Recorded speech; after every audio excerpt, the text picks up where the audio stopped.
Hello students. इस video के माध्यम से हम जानेंगे कि गुणनखंड किस तरीके से सोल्व किए जा सकते हैं, किस तरीके से आप गुणनखंड को हल कर सकते हो। चलिए देखते हैं। हमारे पास तीन गुणनखंड है यहाँ पर। सबसे पहले हम नंबर एक वाले को देख लेंगे। यहाँ पे जैसे x square plus 8x plus 15 बराबर 0, ये हमारे पास एक गुणनखंड है। देखिए, जो हमारे पास सब में लास्ट में लिखा हुआ है 15, 15 के ऐसे फैक्टर करने हैं हमें कि जोड़ने पर हमारे पास 8 बने और गुना करने पर 15। प्लस का 15 आना चाहिए। अगर यहाँ पे प्लस है तो प्लस का आना चाहिए, अगर यहाँ पर माइनस है तो माइनस का आना चाहिए। चलिए देखते हैं। पहले हम 15 के फैक्टर कर लेंगे। ये 15 है, इसके गुणनखंड कर लेंगे हम सबसे पहले। देखो, 2 से तो डिवाइड होने का नहीं, तो 3 से कर लेंगे। 3 का पहाड़ा पढ़ेंगे इसमें। तीन का पहाड़ा 5 बार पढ़ेंगे। 3 पंजे 15 और 5 का पहाड़ा 1 बार पढ़ेंगे, यानी 5 एकम 5। फैक्टर क्या क्या है हमारे पास? 3 गुना 5, यानी 15 के जो फैक्टर आए कितने आए? 3 गुना 5 हमारे पास फैक्टर आए 15 के। अब देखिए, 3 और 5 से हमें कुछ ऐसा बनाना ताकि जोड़ के 8 आ जाए हमारे पास। 3 को और 5 को हम अगर जोड़ दें तो 8 हो जाएगा हमारे पास। अगर इन दोनों के आपस में गुना करेंगे हम, अगर इन दोनों के आपस में गुना करेंगे हम, तो हमारे पास 15 भी आ जाएगा। तो हम इसे लिख सकते हैं, बहुत आसान तरीके से बताऊंगा मैं आपको किस तरीके से लिख सकते हैं हम इन्हें।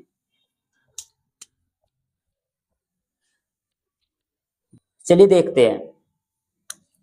यहाँ पे एक्स स्क्वायर को ऐसा कैसा ही लिख लेंगे हम।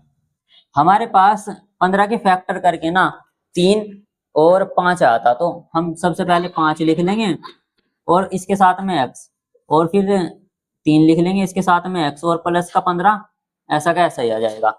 यानी कि 3 और 5 8 भी हो रहा, और 3 की और 5 की, 5 की और 3 की गुना करेंगे तो 15 भी आ जाएगा हमारे पास। चलिए देखते हैं। अब इन दोनों में से हमें कॉमन लेना है एक्स, यहाँ से भी और यहाँ से भी। एक्स हमने यहाँ पे कॉमन ले लिया, तो एक्स स्क्वायर में से एक एक्स तो बाहर आ गया, एक एक्स यहाँ पे बच गया, और यहाँ पे प्लस का साइन ऐसा का ऐसा ही आ गया। यहाँ से एक्स बाहर चला गया और यहाँ पर बच गया है 5।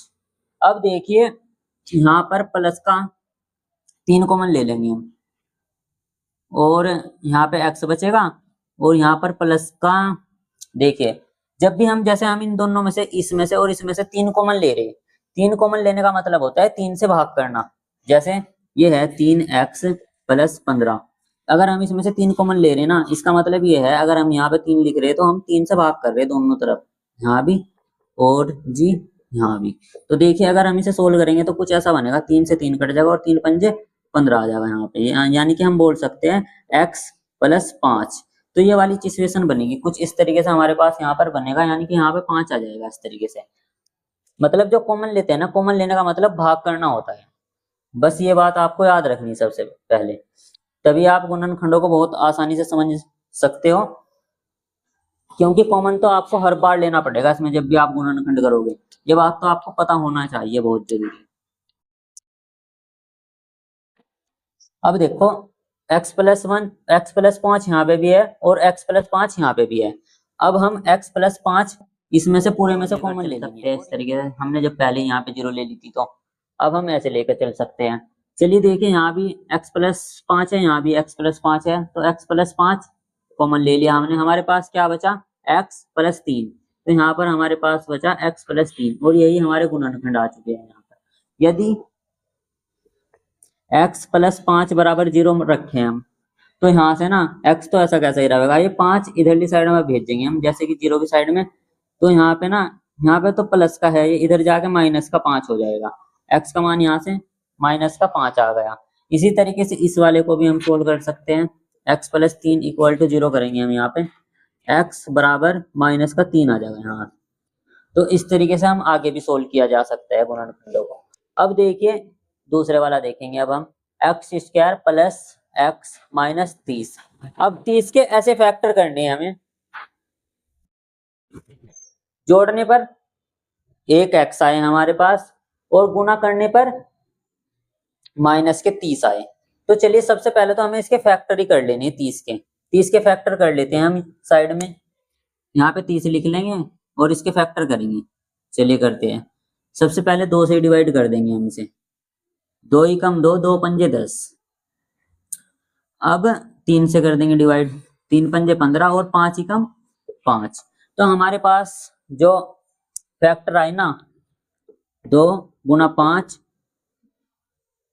3 लिख लेंगे सबसे पहले यहाँ पे, 3 गुना 5, ये हमारे पास फैक्टर है। यानी इनके गुना से ही कुछ ऐसा जोड़ या घटा के हमें कुछ ऐसा बनाना कि हमारे पास प्लस का x बचना चाहिए, वो भी 1। तो चलिए देखते हैं। देखो अगर मैं इन दोनों की मल्टीप्लाई करा दूं तो ये 6 बन जाएगा मेरे पास में, और ये 5 ऐसा का ऐसा ही है यहाँ पर। तो देखिए 6 पंजे कितने होते हैं, 30। कितने होते हैं 6 पंजे, 30। देखो अगर मैं ना यहाँ पर प्लस का 6 रखूं और माइनस का 5 रखो और इनकी गुना कर रहा हूं तो माइनस का 30 भी आ जाएगा मेरे पास। देखो प्लस के 6 और माइनस के 5 की आपस में अगर मैंने गुना कराई तो माइनस का 30 आ जाएगा मेरे पास। वहीं अगर मैं इन्हें जोड़ू दोनों को, जैसे कि ऐसा कैसा ही प्लस का 5 लिखो और माइनस का प्लस का 6 लिखो और माइनस का 5 लिखो, तो मेरे पास प्लस का 1 भी बच जाएगा। यानी कि मुझे प्लस का 1 बचाना है। यहाँ पे एक्स की गुना में यहाँ पर 1 भी मानकर चल सकते हो आप। तो यहाँ पे मेरे पास प्लस का 1 भी बच रहा और यहाँ पे मेरे पास माइनस का 30 भी हो रहा। तो एक कंडीशन सेटिस्फाई हो रही है यहाँ पर। तो हम ये इसी सिचुएशन में रख सकते हैं बिल्कुल यहाँ पर, यानी कि प्लस का तो x ले लेंगे हम, 6x ले लेंगे और माइनस का 5x ले लेंगे हम। इसे भी हम इस तरीके से ही सोल्व करते हैं। चलिए देखते हैं इसे। पहले हम इसे फेयर कर लेंगे यहाँ। देखो एक्स स्क्वायर ऐसा कैसा ही है, यहाँ पर प्लस का 6x लेंगे, माइनस का 5x लेंगे और माइनस का 30 आ जाएगा हमारे पास। देखिए 6 पंजे 30 भी हो जाएगा माइनस का, और प्लस के 6 में से माइनस के 5 घटाएंगे तो प्लस का 1x भी बच जाएगा हमारे पास। चलिए अब यहाँ से इन दोनों में से हमें x कॉमन लेना, यहाँ से x कॉमन ले लेंगे तो यहाँ पर एक x बच जाएगा और यहाँ पे प्लस है तो प्लस भी बच जाएगा यहाँ पर। अब देखिए 6 बच जाएगा यहाँ पर। अब इन दोनों में से ना हमें कुछ ऐसा कॉमन लेना ताकि हमारे पास x प्लस 6 बचे। जितना जैसा हमारे पास इधर बच रहा है ना, ऐसे ही इधर भी बचना चाहिए, सेम टू सेम। तो हम क्या करेंगे, यहाँ पे माइनस का 5 कॉमन लेंगे। जैसे ही हमने माइनस का 5 लिया ना कॉमन, तो जो हमारी संख्या ये दोनों होती ना माइनस में, ये दोनों प्लस की हो जाएंगी, बस ऐसा सोच लेना।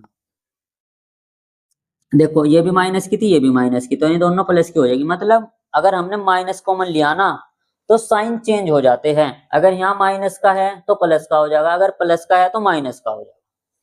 चलिए देखते हैं, यहाँ से हमने 5 कॉमन ले लिया तो यहाँ पे आ जाएगा x, और यहाँ पे प्लस का आएगा अब की बार, क्योंकि माइनस कॉमन लिया है हमने। और जब 5 से 30 को भाग करेंगे तो हमारे पास आ जाएगा यहाँ पर 6, क्योंकि 5 6 कितने होते हैं, 30 होते हैं। तो ये आ गया हमारे पास यहाँ पर।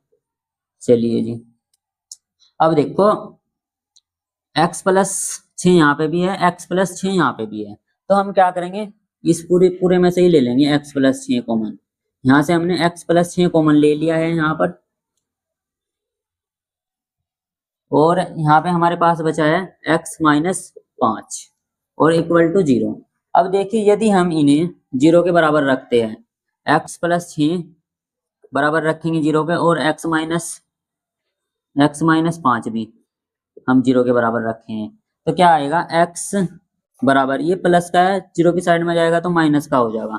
एक आंसर तो ये आ जाएगा हमारा, x का मान ये आ जाएगा। और दूसरे वाला यहाँ से x, हम देखो x तो ऐसा कैसा ही रहेगा, ये माइनस का है इधर की साइड में भेज देंगे, 0 की साइड में, तो ये प्लस का हो जाएगा यहाँ पर जाके इधर की साइड में, बराबर से उधर की साइड में जाएगा, नहीं बराबर माइनस का 5 है था, इधर जाके प्लस का 5 हो गया। अब इसी तरीके से हम तीसरे वाला गुणनखंड भी देखेंगे। सबसे पहले हम इसे यहाँ से फेयर कर लेंगे, फिर हम तीसरे गुणनखंड को सोल्व करते हैं।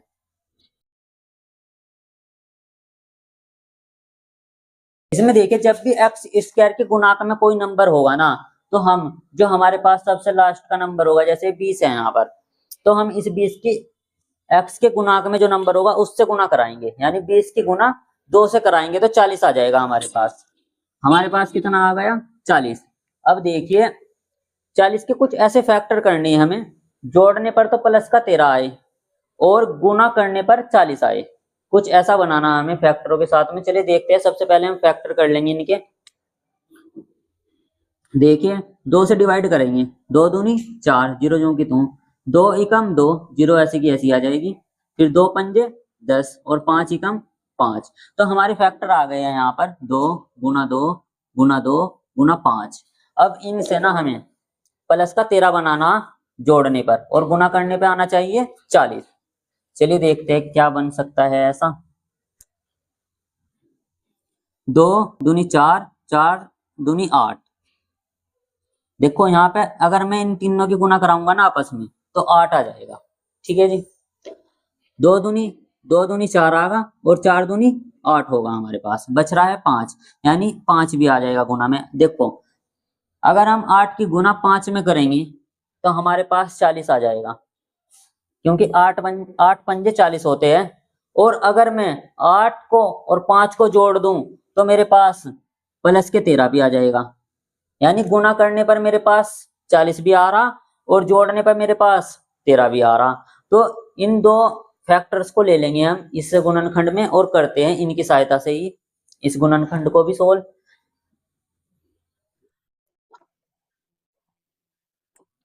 देखो ये 2x तो ऐसा का ऐसा ही आ जाएगा, यहाँ पे 2x²।